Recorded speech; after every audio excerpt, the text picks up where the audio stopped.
right, guys. It is Andrew the Android Koloski here, and I am live. And to be perfectly honest with you, I'm thinking about doing the open mic. We're 3 months, almost 3 months. Tomorrow is March. We're almost 3 months into the new year. And I haven't done the open mic once. So I'm thinking about, doing the open mic. Somebody says, go there, sit through all the performances, go there, and do your comedy. Do your comedy, Andrew. All right. So let's prepare for the open mic on live stream. Let's get this party going. Let's get the open mic preparation going. And as the youth say, let's get. I'm gonna get out there. I'm gonna get out there and do it tonight. You never know. If you get out there and do it, sometimes something good will happen. You might be surprised. You might be surprised something good will happen.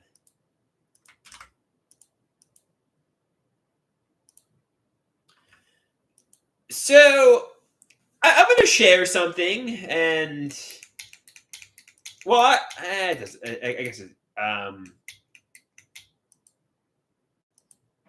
All right.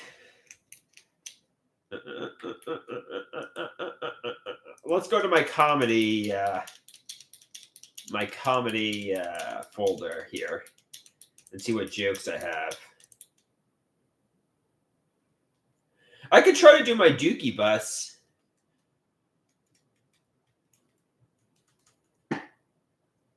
I could try to do the Dookie Bus. I'm riding the Dookie Bus. I could try to do that song.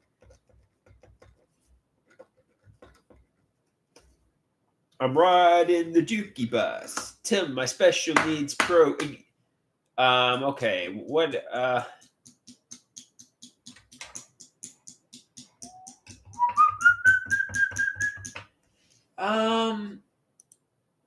So what jokes should I do? My act is really bizarre because I don't know.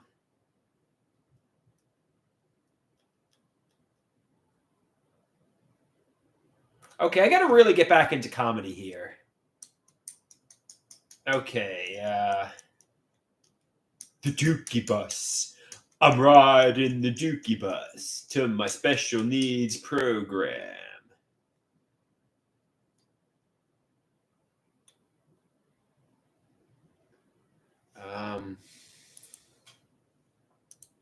I haven't written jokes in a while. Damn it. I've taken a hiatus from comedy, that's for sure. I mean, I could try to do my weird a cappella nerd rap on stage, but I don't know. I need some preparation here.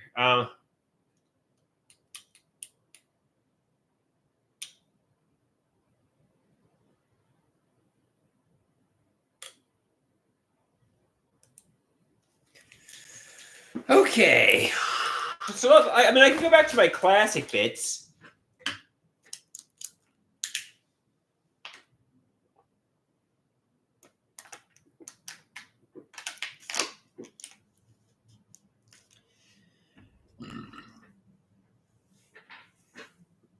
I mean, at the very least, if I go to open mic, it'll be good getting out. It'll be good getting out.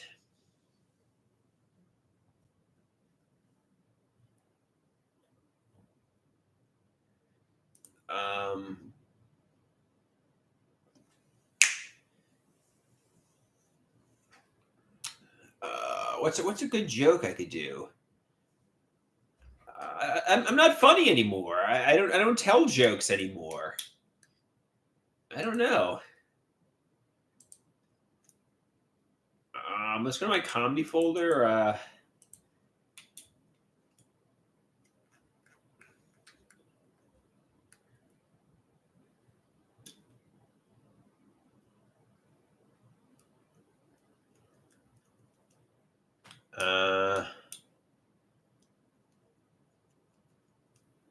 I could try to empathize more with attractive people.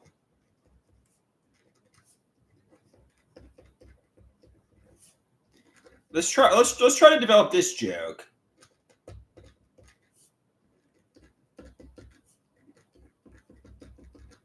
Okay. So okay, let's try to develop this joke on camera here.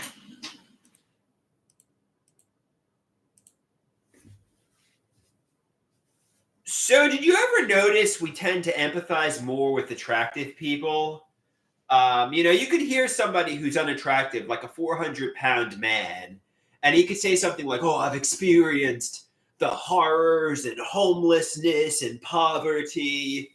And then you could get like a sexy, petite 20-year-old woman who could say, "Oh, and I've experienced a scraped knee." And we tend to empathize more with the attractive woman than we do with the 400-pound man. Um, Yeah, I mean, okay, yeah. There's something here. There's something here. So, do you ever notice we tend to empathize more with attractive people? So, there's like a 400-pound man who's 40 years old who is practically homeless, but we empathize more with the petite woman who's in her 20s who scraped her knee. They might have the same issues. They might both be schizoaffective, but we tend to empathize with the sexy woman or the attractive man than the ugly person who suffered more. So, what's a punchline here? So, I guess the moral of the story is be attractive and people will empathize more with you, for what it's worth.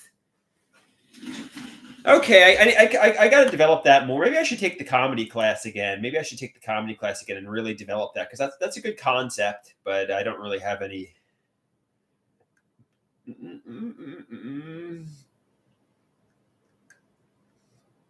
Okay.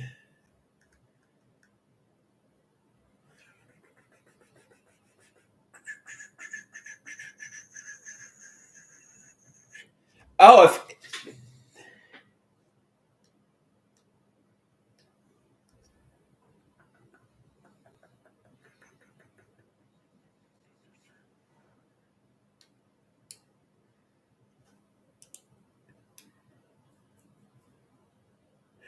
we got Peter. He says, "Shine on, you crazy diamond. Hope you've been well." Yeah, Peter. I've been doing pretty well. Shine on, you crazy diamond. Pink Floyd reference. Sid Barrett. I picked up on that reference. I'm preparing for comedy open mic tonight. I could do God the Magic 8 Ball.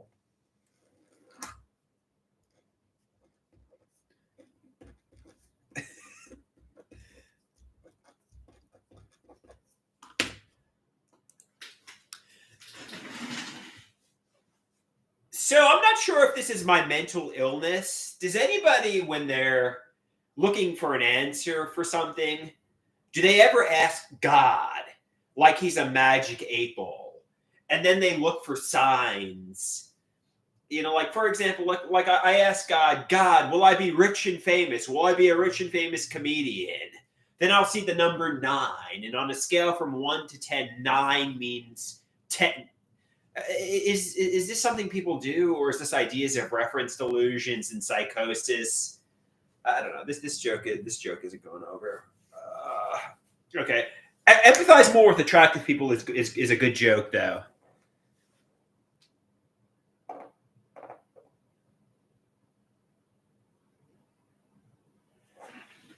Okay, okay.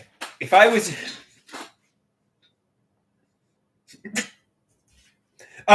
this is if I was in your room. Okay, here we go.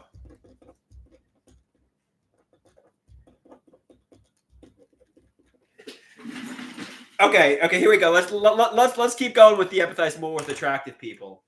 So, did you ever notice we empathize more with attractive people?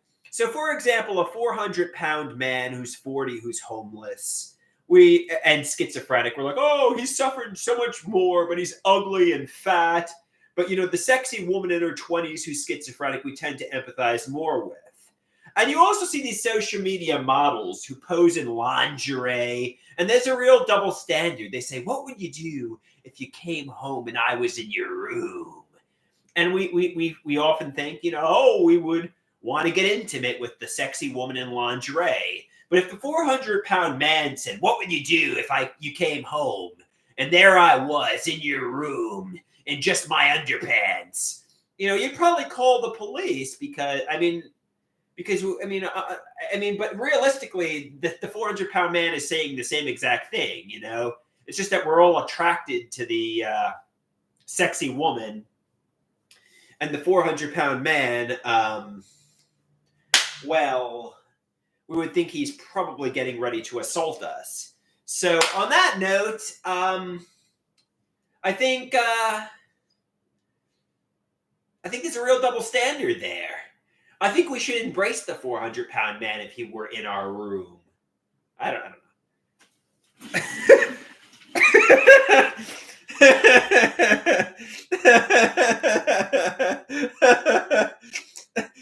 Wow. I genuinely made myself laugh. That's a good one. That's a good joke. Okay, that's a good joke. Well, I got one good joke here.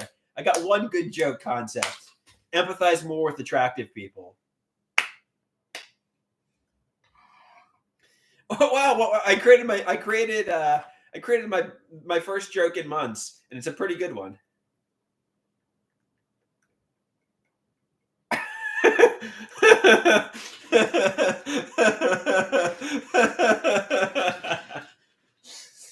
Okay.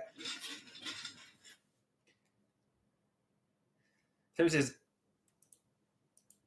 add some sexual.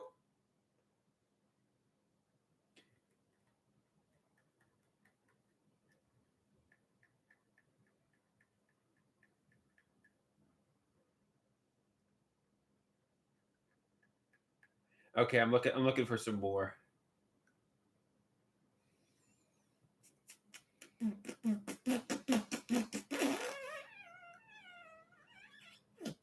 What are some more jokes? I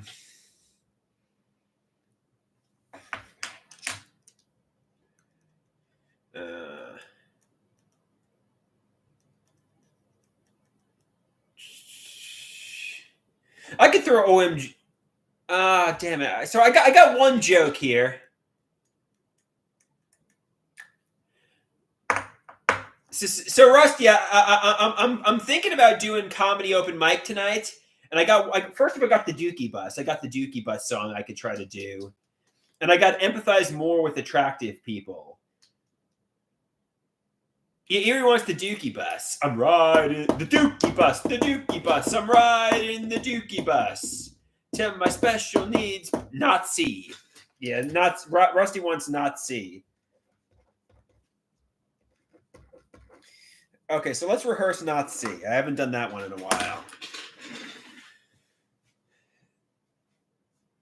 So, if you don't know, I have schizoaffective disorder, which is like a blend, a mashup of schizophrenia and bipolar. And my mother said, "Do you not see that you need to take your psychiatric medications?" Not see? Was she calling herself a Nazi and a pharmacological abuser? According to my psychiatrist, no, she was not. It's predicate logic,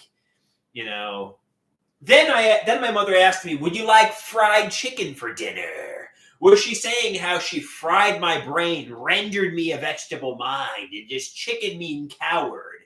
Am I a fried chicken? No, again, predicate logic. My mother wasn't rendering me a vegetable mind and pharmacologically abusing me. My mother is not a Nazi. This is all delusions. This is all psychosis. What's a punchline I could go to there? What's a punchline I could go to there, guys?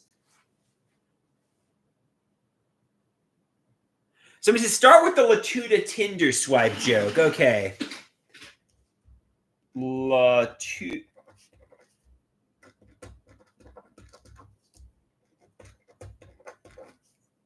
Okay. So, for those of you who don't know, I'm 37 years old and I'm severely mentally ill. So, it's really embarrassing when I go to a doctor for the first time other than my psychiatrist. And they ask me, "What medications are you on?" I have to say Latuda, Lamictal, lithium. And that's just the L's. By the time I get to the R's, I feel like the nurse has swiped left on me like it's Tinder. She asks, "Are you bipolar?" Yes. "Are you depressed?" Yes. "Have you ever been hospitalized?" Yes. "For what reasons?" "Psychiatric reasons." I feel like she swiped left on me like it's a dating app, like she rejected me. You know,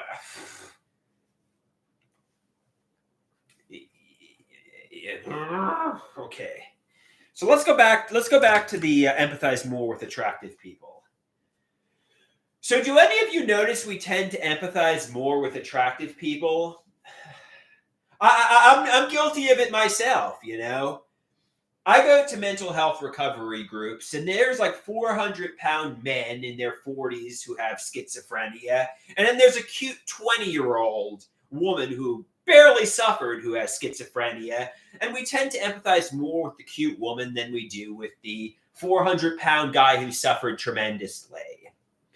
I see these social media models, these sexy women, and they say, "What would you do if I was in your room in just my lingerie?" And a lot of men say, "Oh, it would be like a dream come true." But if like the really unattractive 400-pound man was in your room in just his underpants, you would think you are probably getting ready to get assaulted. There's a real double standard. We empathize more with attractive people. So some people want one of my songs, so I'm going to perform for you the Dookie Bus. The Dookie Bus, the Dookie Bus. I'm riding the Dookie Bus to my special needs mental health recovery group program. The short bus.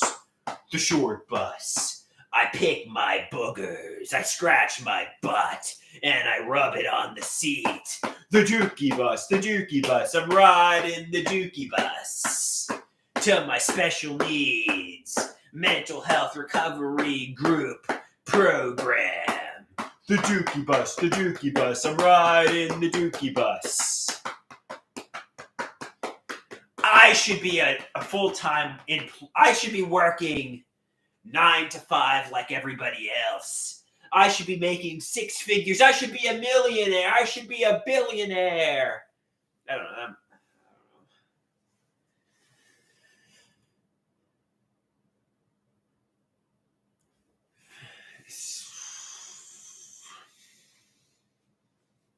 Okay. Well, I'm hammering out.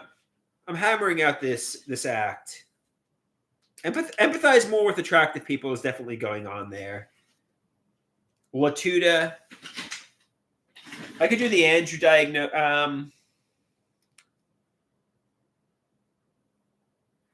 Rusty said, Erie, I'm rehearsing here, Erie. Okay. So, my mother told me, what would you do if my mother tells me, go into New York City and go to mental health recovery groups. And I said, I'm afraid of going into New York City because I'm afraid of getting assaulted by a criminal. And my mother says, you should go in there with the attitude, I dare the criminals to assault me. I get what my mother was trying to say. She was trying to say, go in there with confidence, go in there with the attitude, like, I'm tough and fuck with me and you'll find out. But let's say, hypothetically speaking, you were riding the subway and a criminal actually did assault you. It'd be a really bad day. You'd start to cry. You might even have to take HIV PrEP. You don't want to get assaulted by a criminal, So, yeah. And you don't want to be the guy who defends himself against the whole. And somebody was telling me, bring a knife, bring pepper spray. You don't want to be the guy who uses pepper spray on the criminal because, the media might turn you into the perpetrator and you might have to go on trial and prove it was self-defense. And basically, I get what my mother was trying to say. Go into New York City and you might have a nice day. But also, you don't want to get assaulted by a criminal in New York City because if you do, God forbid, it'll be a really bad day. It'll be a nightmare. I get what my mother was trying to say. Go in there with the attitude, roll your shoulders back, be tough. But yeah. Okay, so let's throw if a criminal assaulted you on there. That's a good one. If a criminal assaulted you.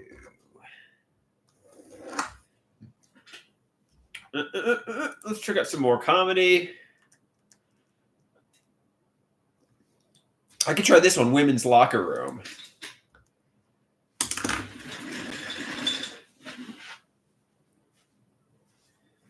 So I've been in a college woman's locker room before. Now, before you jump to conclusions, this was completely accidental. I took a weight training class in college, and the men's locker room was right next to the women's locker room, as it typically is. And absent-mindedly, since the outside of the men and women's locker room looked identical, I walked into the women's locker room, and I saw a woman in there. I'm like, why is there a woman in the men's locker room? Then it dawned on me, oh shit, I'm in the women's locker room. So I quickly got out of there. I apologized. I'm like, I'm sorry, I got out of here. But yeah, there was nothing nefarious going on. I was not a creep. I quickly apologized and got out of there. But you can't make that mistake more than once. Because if you're constantly walking into the women's locker room, they're going to think you have nefarious motives. But for me, it was absent-minded and an accident. I swear to God, I was not going to check out the college-age women. But seriously, I swear. Okay, I'll throw women's locker room on there. That's okay.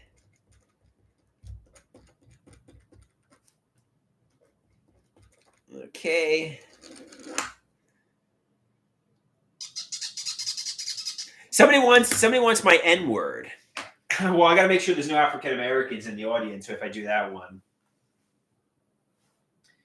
Now, some people want to hear my take on the N word. Now, it's just, I mean, okay, no, this is too controversial for me. I don't want to get assaulted.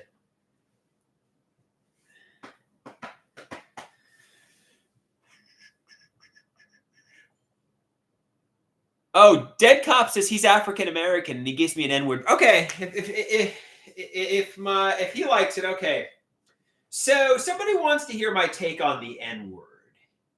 And first off, it's juvenile and like silly that we even call it the N-word.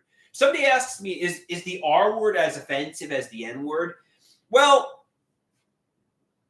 okay, let me put it to you this way. I gotta really rehearse this shit, man. I got like dementia. Okay.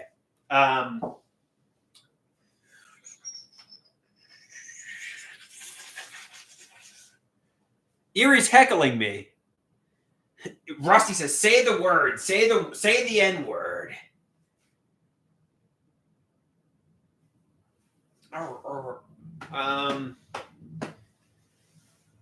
Like I could see if I was using the N word to bully somebody, to criticize somebody. I could see if I was using the N word to think I was superior to somebody. I get that the N word has its roots in slavery and there's a bad history behind the word. But if I'm just matter of factly using the N word to describe a point, like I don't think we should make it this atomic bomb of a word.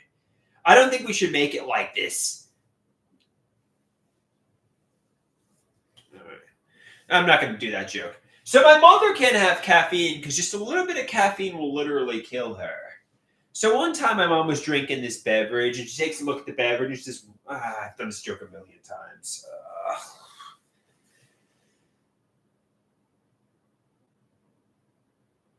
Okay.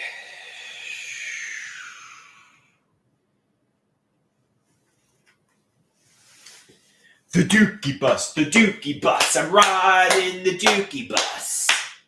Come my special needs program. The Dookie Bus. I'm riding the Dookie Bus. I'm going to my mental health recovery group. I'm going to my special needs program. I'm surrounded by low functioning people.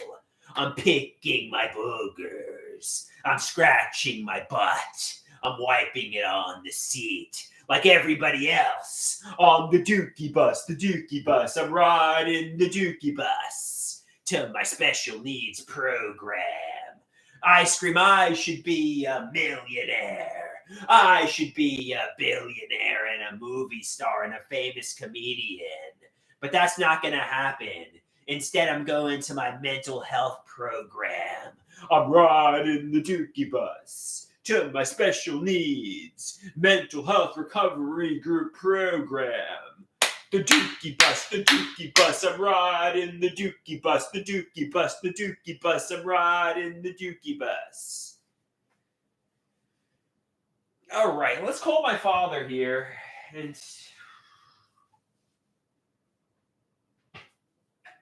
let's call me father. Let's call my father and see what he thinks.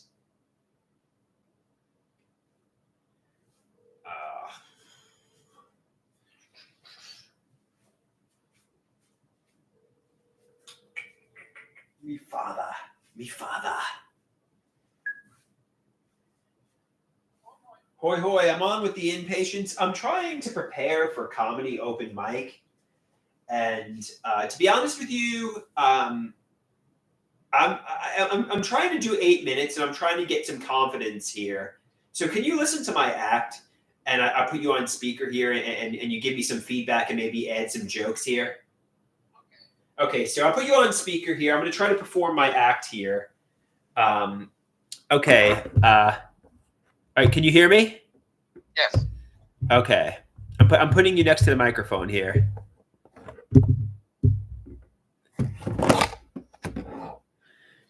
Okay, so the first joke is how we tend to empathize more with attractive people.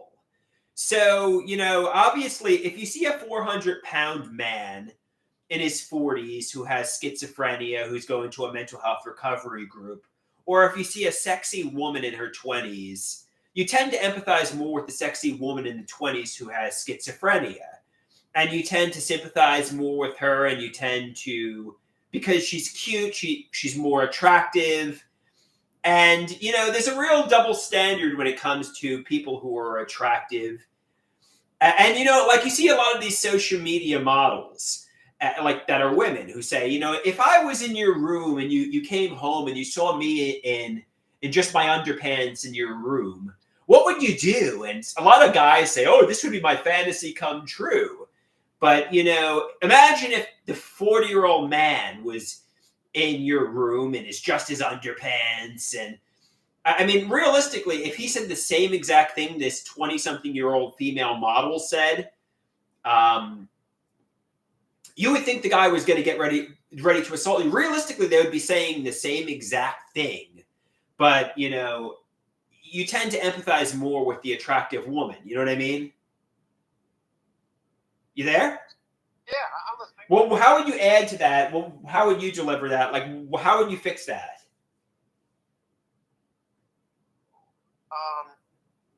Like, I'm trying to say how there's a real double standard. How we tend to empathize more with people who've not who suffered more. We don't empathize more with people who've suffered tremendously and who've suffered more. We tend to empathize more with people who are attractive and look cute. You know what I would do? What? I would use that as a beginning to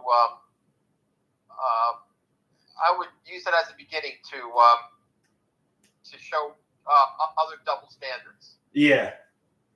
So you have to come up with like other double standards that are funny. Like, so what's another double standard that's funny? Oh, gee,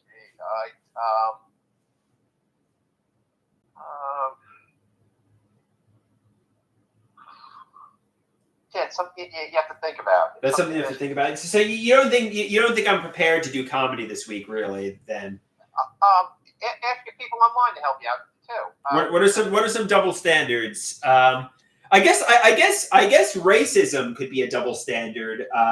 The use of words like the N-word, and could that be a double standard? Like racism and could that be that's kind of a double standard, right? Say that again. racism, like racial differences. How like if an African American uses the N word, nobody bats an eyelid, but if a Caucasian, I'd stay away from that. you'd stay away from that. Yeah, of course. Yeah. That's a double standard, though. Well, no. I mean, you know what? I mean, I realized the history of the N word. I realize, you know, No, you that's know, not you know, funny. you know what? That's not funny, and it only gets you in trouble. You know what? No, absolutely not. I mean, I'm going to say like how obviously you shouldn't use the N word. I mean, no. Okay. Absolutely not. All right. No, that's not funny, and it's and you're being a racist for bringing it up. I mean, so don't even do that. Well, I don't think I'm superior to anyone. I don't think I'm. I wouldn't be using it to bully anyone. I'd be using it to make a point about giving a word power. If you do it in an intellectual and well thought out kind of way, I think find other things to make the point. Yeah, I guess you're right. But no, absolutely not. No, I hear you. I hear you. Okay, fair enough.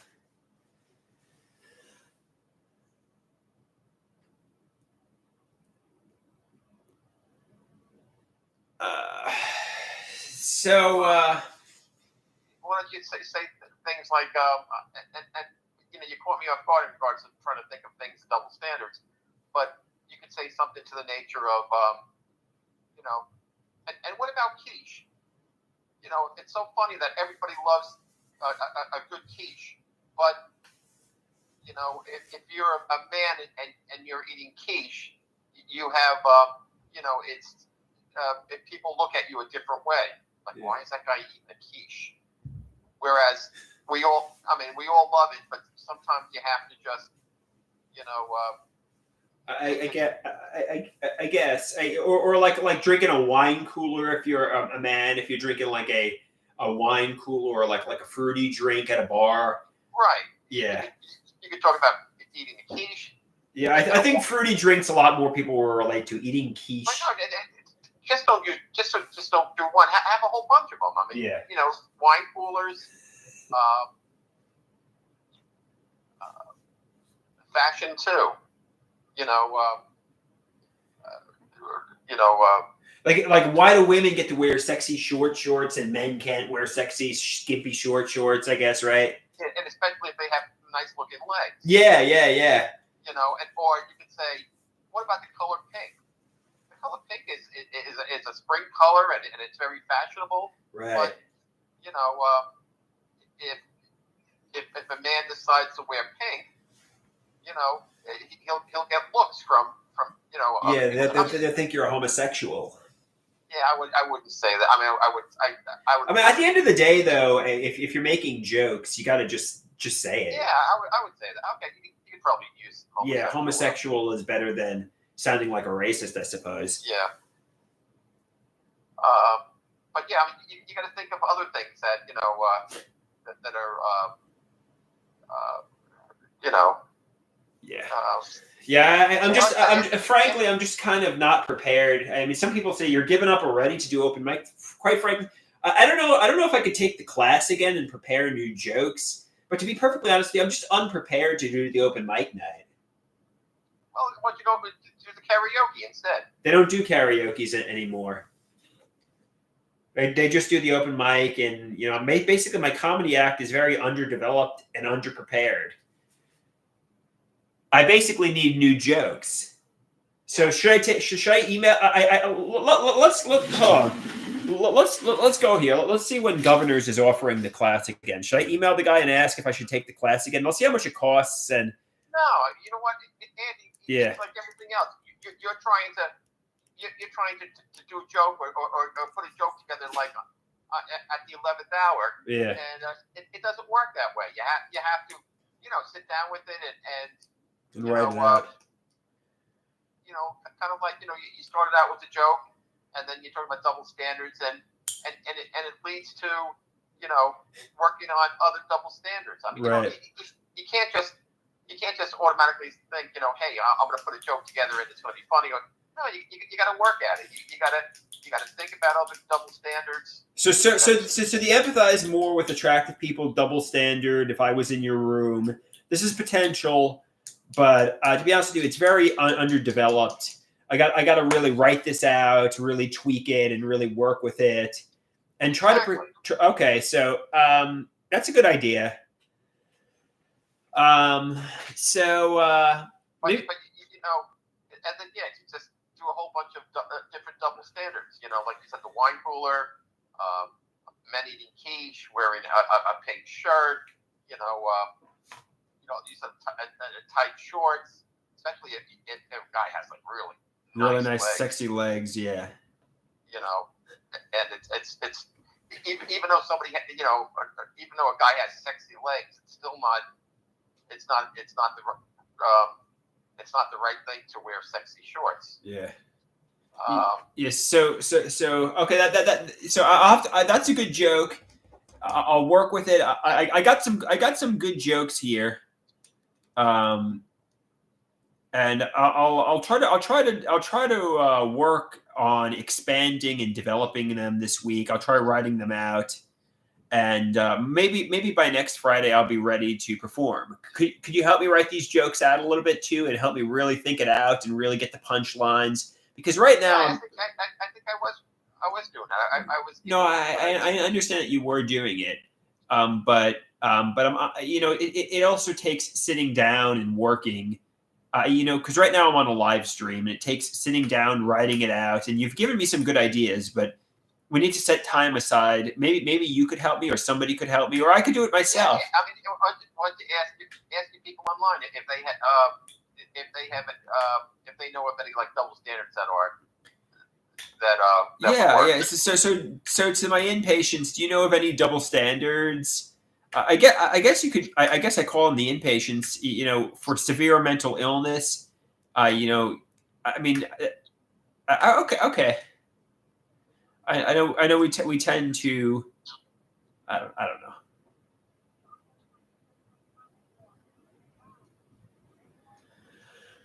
Ooh. But what I would do is what I would do. Yeah.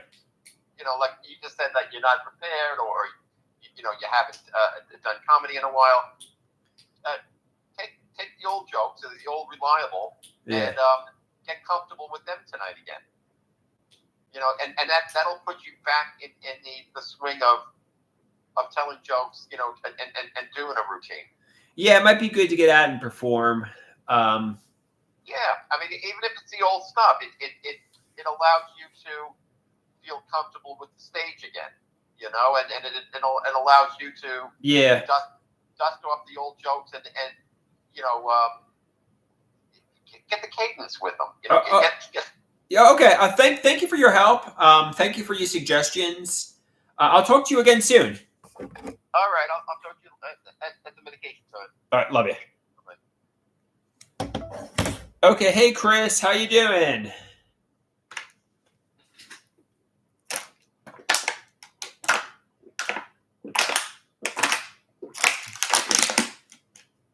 Chris says, I'm awesome. Thank you, Chris.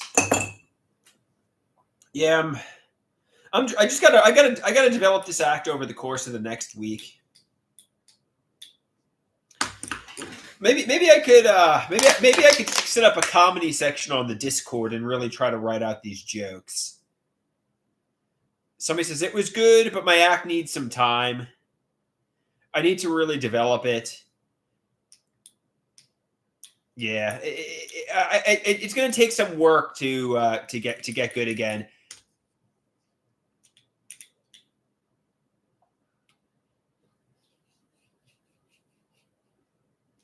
All right, guys.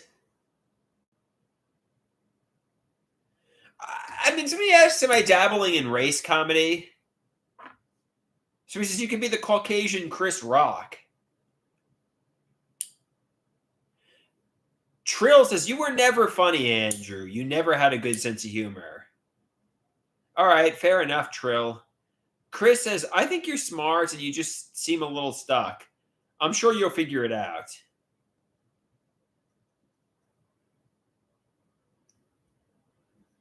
Trill says, I was never any good at all. Not funny at all. Life down the drain.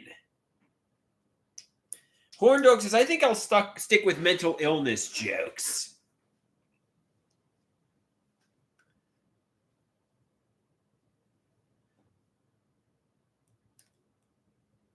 So he says, Andrew's comedy was good in 2019. Yeah, no, it really was. I gotta bring back old Andrew. My classic comedy.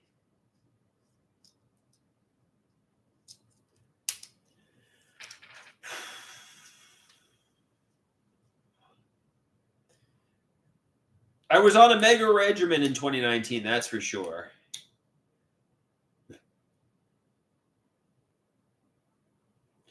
Chris says there's very little to laugh about these days. Yeah, that's for sure. Sometimes when there's very little to laugh about, you're not really funny.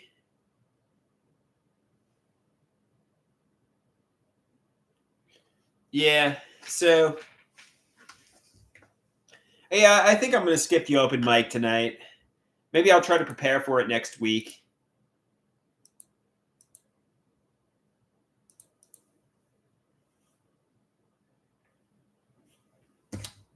All right, guys, peace out. Horn Dog says that's a good idea. You're not prepared.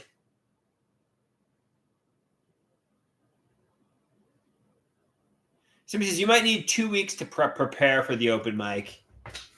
Spend 2 weeks and really prepare and hone your jokes and get better again.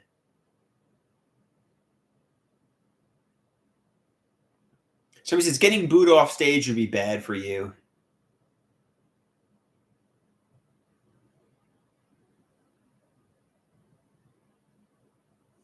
Okay, guys, peace out.